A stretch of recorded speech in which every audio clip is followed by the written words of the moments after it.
ഇവിടെ SSR ഇല്ല, പെട്രോളിങ്ങിലാണ്. നാളെ ഉണ്ടാവും. ഓക്കെ സർ, എൻ്റെ പേര് സച്ചിന്ന. അതിന് ഞാൻ ആ മുക്കുവണ്ടം പണയം വയ്ക്കാൻ ശ്രമിച്ച കേസിൽ അറസ്റ്റിലായ സുധിയുടെ അനിയനാ. ഓ, എനിക്ക് സുധിയേട്ടനെ ഒന്ന് കാണണമായിരുന്നു. നീ എന്താ ഈ സമയം വരെ ഉറങ്ങായിരുന്നോ? സാർ അവനെ അറസ്റ്റ് ചെയ്ത കാര്യം ഞാൻ ഇപ്പോഴാണ് അറിയുന്നത്. ശരി, അവൻ ലോക്കപ്പിലുണ്ട്. കണ്ടോളൂ, കഥ പറയാനാ നിൽക്കരുത്. പെട്ടെന്ന് പോയിക്കോളണം. ശരി സാർ.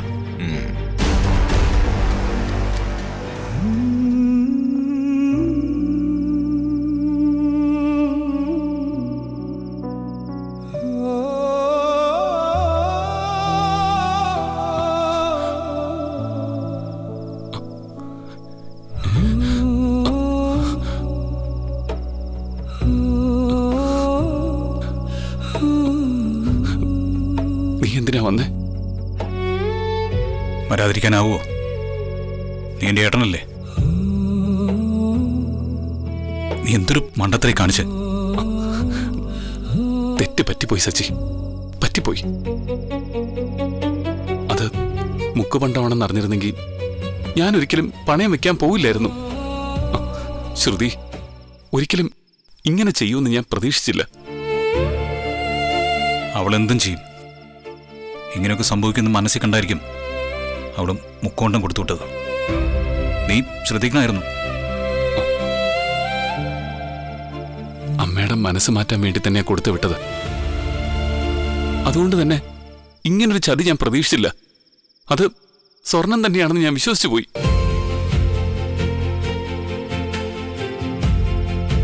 സച്ചി, ഞാനത് മനഃപൂർവ്വം ചെയ്തല്ലെന്ന് പോലീസുകാരോട് ആണയിട്ട് പറഞ്ഞതാ. എന്നിട്ടും ഞാൻ പറയുന്നൊന്നും ഇവര് വിശ്വസിക്കുന്നില്ല. ബാങ്കിന്റെ പരാതിയിൽ മേൽ എനിക്കെതിരെ കേസെടുത്തിരിക്കുക. എനിക്ക് ജയിലിൽ പോകേണ്ടി വരും സച്ചി. ഞാനങ്ങനെ നിന്നെ ജയിലിലേക്ക് വിടുവോ?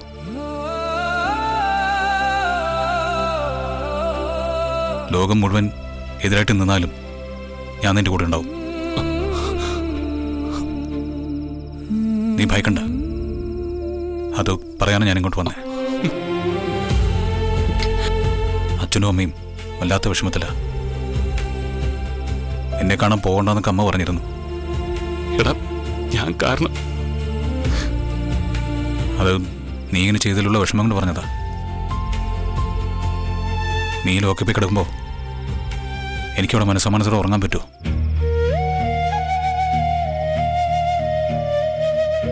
ഒരമ്മയുടെ വയറ്റിൽ ജനിച്ചവരാണ് നമ്മൾ. എന്നിട്ടും നമ്മൾ തമ്മിൽ തല്ലിയ വളർന്നത്. ഇപ്പോഴും അങ്ങനെ തന്നെ.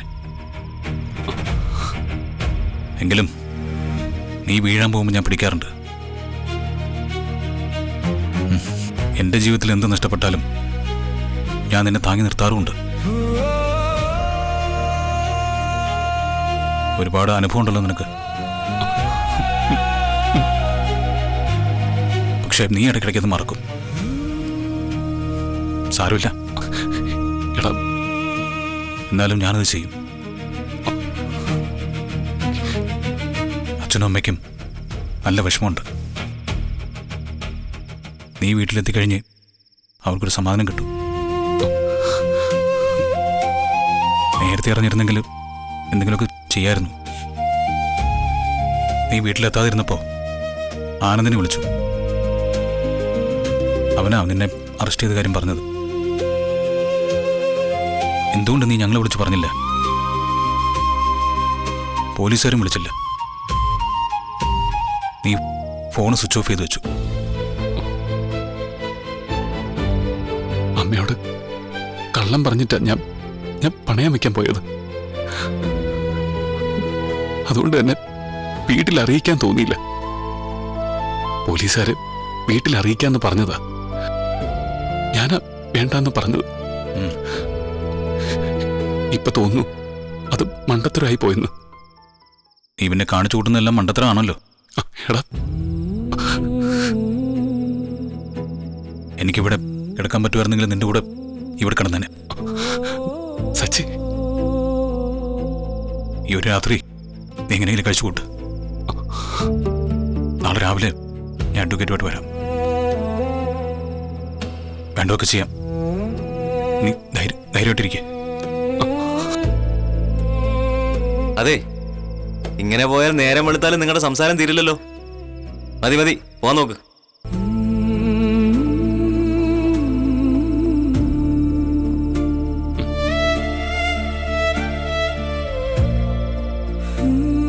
പോട്ടെ.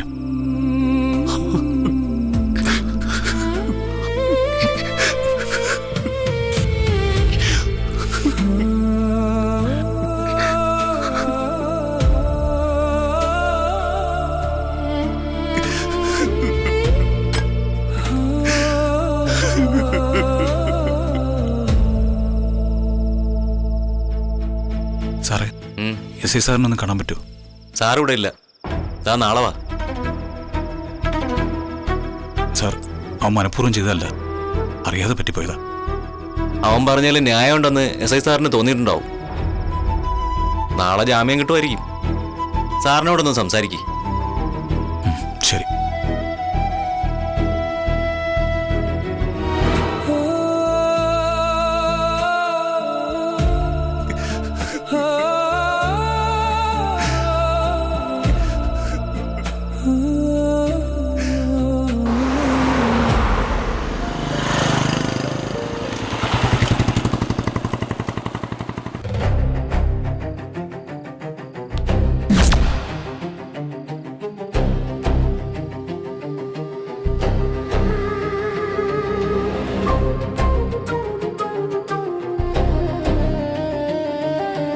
കാശിന് ആവശ്യം ഉണ്ടായിരുന്നെങ്കിൽ അവൻ എന്നോട് പറയാറുന്നില്ലേ? ഞാൻ ആരോടെങ്കിലും വാങ്ങിച്ചു കൊടുക്കാറുന്നല്ലോ. അവൻ എന്തിനാ ഇങ്ങനെ ചെയ്തേ? കള്ളത്തരം കാണിക്കൽ അവന്റെ ശീലമായി പോയില്ലേ? എല്ലാത്തിനും കൂട്ടുവെക്കുന്ന നിന്നെ പോലും അവൻ പറഞ്ഞു പറ്റിച്ചില്ലേ? ഇപ്പൊ ലോകപ്പിക്ക് എടുക്ക. മനുഷ്യരുടെ മുമ്പിൽ ഇനി എങ്ങനെയാ തല ഉയർത്തി പിടിച്ച് നടക്ക? 6 or 7 ഡിഗ്രി ഉണ്ടെന്നാ പറയുന്നേ. കയ്യിലുള്ളത് സ്വർണ്ണമാണോ വ്യാജമാണോ എന്ന് തിരിച്ചറിയാതെ പണയം വെക്കാൻ കൊണ്ടുവരിക. ഇത്ര ബുദ്ധിയില്ലാത്തവനായിപ്പോയി അവൻ. അറിഞ്ഞുകൊണ്ടല്ലെങ്കിലും അവൻ ചെയ്തത് തെറ്റ് തന്നെയാ. അവനെ പോലീസ് അറസ്റ്റ് ചെയ്തു എന്നൊക്കെ കേട്ടപ്പോ വല്ലാത്ത വിഷമം തോന്നാ. എന്തൊക്കെയായാലും നമ്മുടെ മോനായി പോയില്ലേ ചന്ദ്രൻ? നീ ആ വാശിയൊക്കെ മാറ്റിയൊക്കെ നമുക്ക് അവനൊന്ന് പോയി കാണണം. കാണണമെന്നോ? എന്തിന്? എന്നെ പറഞ്ഞു പറ്റിച്ചതിന് ശിക്ഷ അവൻ അനുഭവിക്കുന്നത്. അനുഭവിക്കട്ടെ. എന്ന് വെച്ചാ ജയിലിൽ പോയിക്കോട്ടെന്നാ നീ പറയുന്നേ? എന്തെങ്കിലും ചെയ്തേ പറ്റൂ. ഞാനന്ന് പോയി അവനോട് സംസാരിക്കട്ടെ. എന്തെങ്കിലും വേണ്ടത് ചെയ്യണം. അവൻ എങ്ങനെയെങ്കിലും പുറത്തിറക്കണം. വേണ്ട രവിയേട്ടാ. മോളെ, സച്ചി ഉറങ്ങിയിട്ടില്ലല്ലോ. നീ അവനെ ഒന്ന് വിളിച്ചേ. അവനും കൂടെ വരട്ടെ. അച്ഛാ, അത് പിന്നെ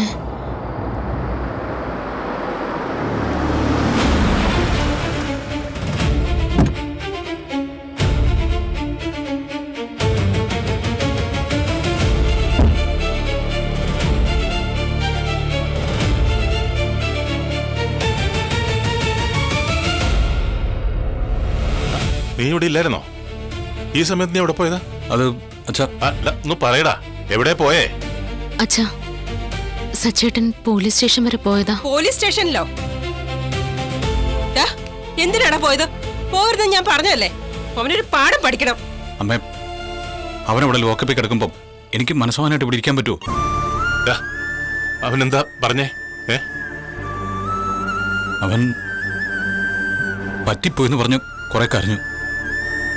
വേറെന്താ അവൻ പറയാൻ? മണ്ടത്തിലല്ലേ അവൻ കാണിച്ചത്? സച്ചേട്ടൻ പോലീസുകാരുമായിട്ട് സംസാരിച്ചിരുന്നോ? അതെ, അവിടെ SI സാർ ഉണ്ടായിരുന്നില്ല. ഒരു കോൺസ്റ്റബിളോട് സംസാരിച്ചു. ബാങ്കുകാർ പരാതി കൊടുത്തപ്പോ കേസെടുക്കാതിരിക്കാൻ പറ്റില്ലല്ലോ. അവൻ അറിഞ്ഞുകൊണ്ട് ചെയ്തതല്ല, അബദ്ധം പറ്റിയാണെന്ന് അവർക്ക് മനസ്സിലായിട്ടുണ്ട്. എടാ, ജാമ്യത്തിലെടുക്കാൻ പറ്റില്ലേ? നിനക്ക് അവനെയും കൂട്ടിയിട്ട് ഇങ്ങോട്ട് വരായിരുന്നില്ലേ? ജാമ്യത്തിന്റെ കാര്യം ഞാൻ സാറുമായിട്ട് സംസാരിച്ചു. നാളെ ഒരു അഡ്വക്കേറ്റും കൂട്ടി പോകണം. ആരും പോണ്ട. അവനെ തൽക്കാലം പുറത്തിറക്കണ്ട. കുറച്ചു നാൾ ജയിലിൽ കിടക്കുമ്പോ പഠിച്ചോളും. അല്ലെങ്കിൽ പിന്നെയും കള്ളത്തരം കാണിക്കും. അവന്റെ അമ്മ ചന്ദ്രമതിയാണ് ഈ പറയുന്നേ. അതെ സച്ചി, ഇന്ന് എന്റെ വാക്ക് കേൾക്കാതെ നീ പോയി. നാളെ അഡ്വക്കേറ്റിനെയും കൂട്ടി പോകരുത്. അവനെ പുറത്തിറക്കരുത്. അമ്മ ഇതെന്ത്? അവനെ എന്ത് ചെയ്യണമെന്ന് എനിക്കറിയാം. നിങ്ങൾ ആരും ഇതിൽ ഇടപെടണ്ട.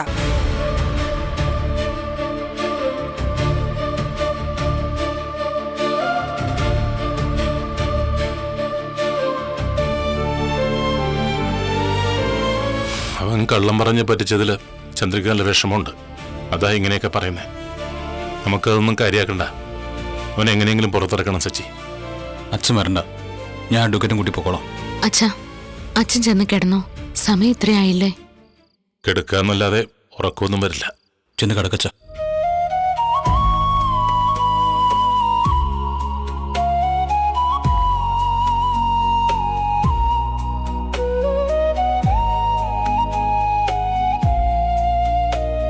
സച്ചേട്ടാ, കിടക്കുന്നില്ലേ? എനിക്ക് ഉറങ്ങാൻ കഴിയില്ല രവതി, നീ കിടന്നോ. അവനവിടെ വല്ലാത്തൊരവസ്ഥയില. കണ്ടപ്പോ വല്ലാതെ സങ്കടം തോന്നി.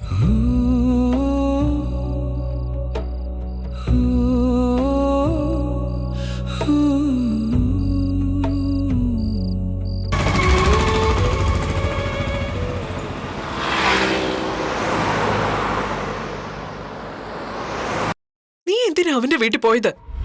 അവനെ കാണരുത്, സംസാരിക്കരുതെന്ന് ഞാൻ പറഞ്ഞിട്ടുള്ളതല്ലേ? ഞാൻ പറയുന്നതൊന്നും അനുസരിക്കില്ലല്ലോ. അമ്മ പേടിക്കണ്ട. അരുണേട്ടനെ ഞാൻ അവസാനമായിട്ട് കാണാൻ പോയതാ. ഇനി കാണില്ല, സംസാരിക്കില്ല. ഞങ്ങൾ തമ്മില് ഒരു ബന്ധവുമില്ല. എന്നെ മറക്കണമെന്ന് പറഞ്ഞിട്ടാ ഞാൻ വന്നത്. എന്താ ചെയ്ത്? എന്തിനാ അങ്ങനെയൊക്കെ പറഞ്ഞേ? നമ്മുടെ കല്യാണത്തെക്കുറിച്ച് ചിന്തിക്കണ്ട, അതിനി നടക്കില്ലെന്നും പറഞ്ഞു. ഞാൻ തീരുമാനിച്ചുറപ്പിച്ചു പറഞ്ഞത്. ഞാൻ കാരണം മറ്റുള്ളവരുടെ ജീവിതം ഇല്ലാണ്ടാവണ്ട. ആരുടെ സന്തോഷം നഷ്ടപ്പെടാനും പാടില്ല. ഞാൻ കാരണം എന്റെ ചേച്ചിക്ക് കണ്ണീര് കുടിക്കേണ്ടി വരില്ല. ചേച്ചിയുടെ ജീവിതം തകരുമെന്നുള്ള പേടി അമ്മയ്ക്കിനി വേണ്ട. അമ്മ ധൈര്യമായിട്ടിരുന്നു. അമ്മേ, എന്താ ചേച്ചി ഇങ്ങനെയൊക്കെ പറയുന്നേ?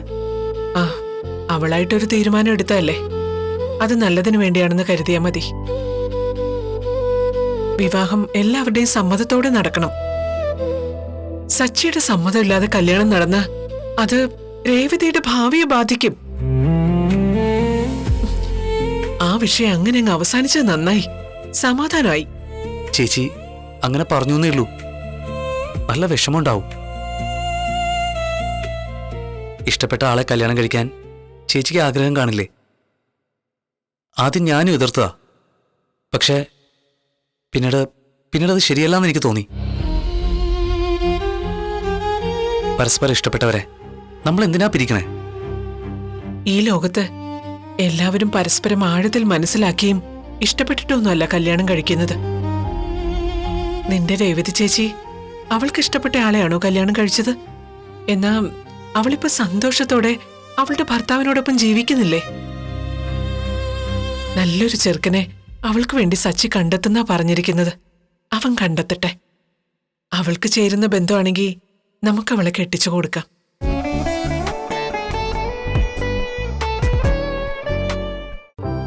അവൻ കണ്ടെത്തട്ടെ.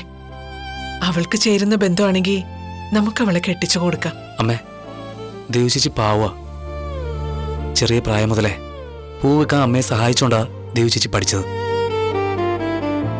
ഒരു നല്ല ഡ്രസ്സ് വേണമെന്നോ നല്ല ഭക്ഷണം വേണമെന്നോ ഇന്നേ വരെ ചേച്ചി പറയുന്നത് ഞാൻ കേട്ടിട്ടില്ല. ആരോടും ഒന്നും ആവശ്യപ്പെട്ടിട്ടുമില്ല, ഒരാഗ്രഹവും പറഞ്ഞിട്ടുമില്ല.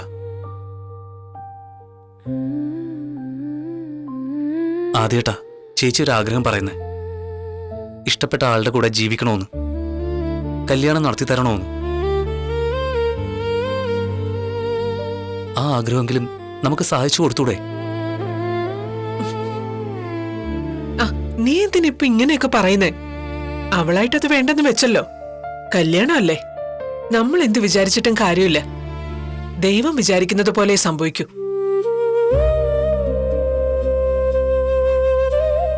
ദേവു ചേച്ചിക്ക് അദ്ദേഹത്തെ മറക്കാൻ കഴിയില്ല. ഈ കല്യാണം നടക്കണം, ഇല്ലെങ്കിൽ ചേച്ചി ആകെ തളർന്നു പോകും. സച്ചിയേട്ടനോട് ഒന്നുകൂടി ഒന്ന് സംസാരിച്ചാലോ? രേവതി ചേച്ചിയും വിളിക്കാം. സച്ചിയേട്ടനെ ചെന്നൊന്ന് കാണണം.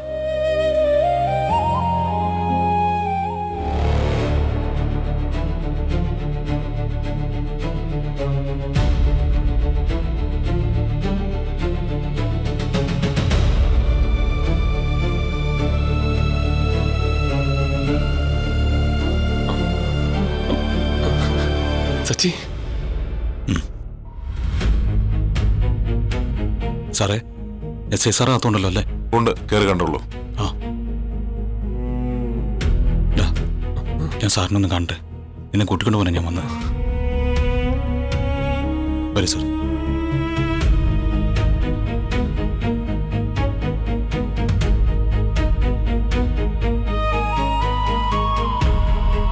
നമസ്കാരം. ഇരിക്കെ. ഇരിക്കെ.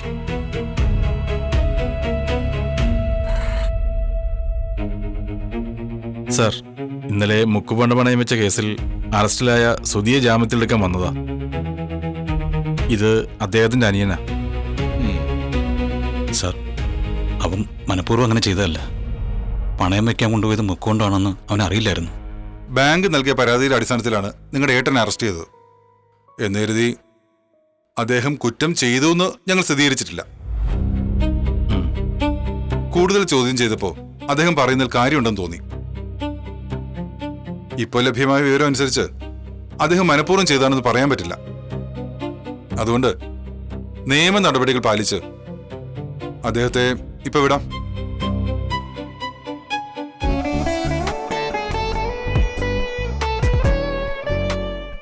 നിയമ നടപടികൾ പാലിച്ച് അദ്ദേഹത്തെ ഇപ്പൊ വിടാം.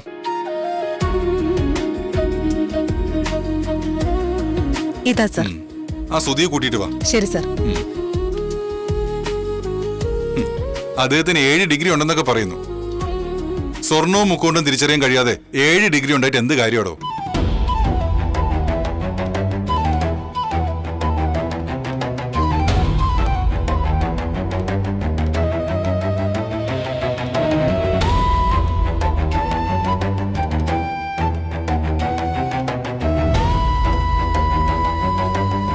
ഇപ്പൊ ഞാൻ നിന്നെ വിടാം.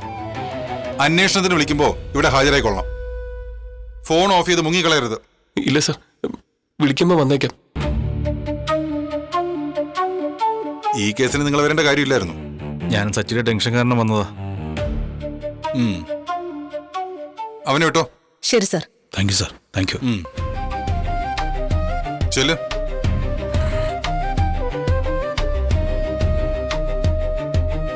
ആ, അതെ, ഞാനൊന്ന് ഒപ്പിട്ടിട്ട് വരാം. ആ, ശരി. ആ, താങ്ക് യു സാർ. ഞാൻ പോരാം. ആ.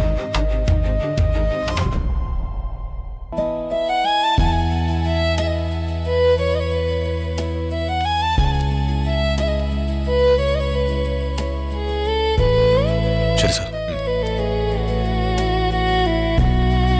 വാടാ.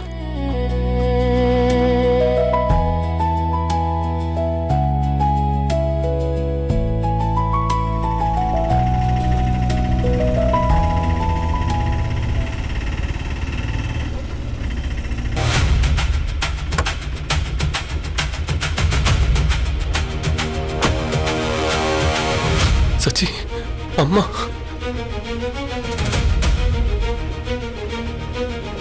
ആ, എന്നെ സ്റ്റേഷനിൽ നിന്ന് ഇറക്കരുതെന്ന് പറഞ്ഞ ആളാ.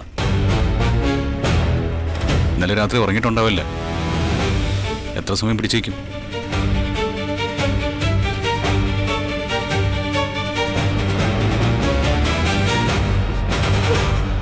നീ എന്തിനാടാ എന്നോട് ഇങ്ങനെ കാണിച്ചത്? നീ എന്തിനാടാ എന്നോട് കള്ളം പറഞ്ഞത്? പറയടാ. നീ ഇത്രയ്ക്ക് അതപ്പതിക്കുമെന്ന് ഞാൻ വിചാരിച്ചില്ല. എന്നെ നാണം കെടുത്തിയല്ലോടാ നീ.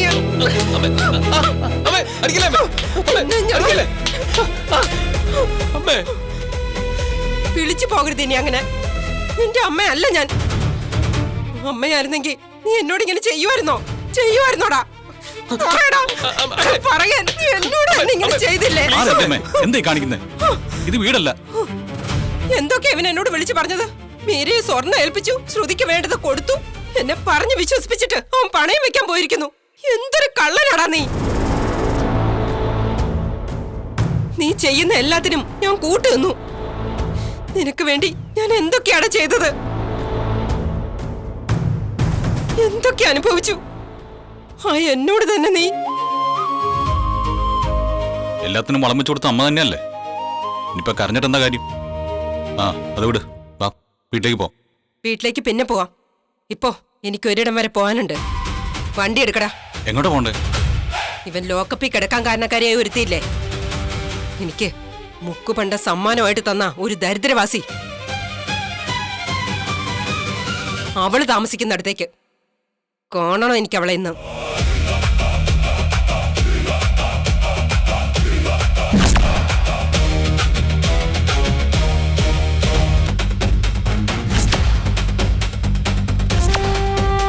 ഞാൻ വന്നതേ നിന്നെ കൂട്ടിക്കൊണ്ടു പോകാനല്ല.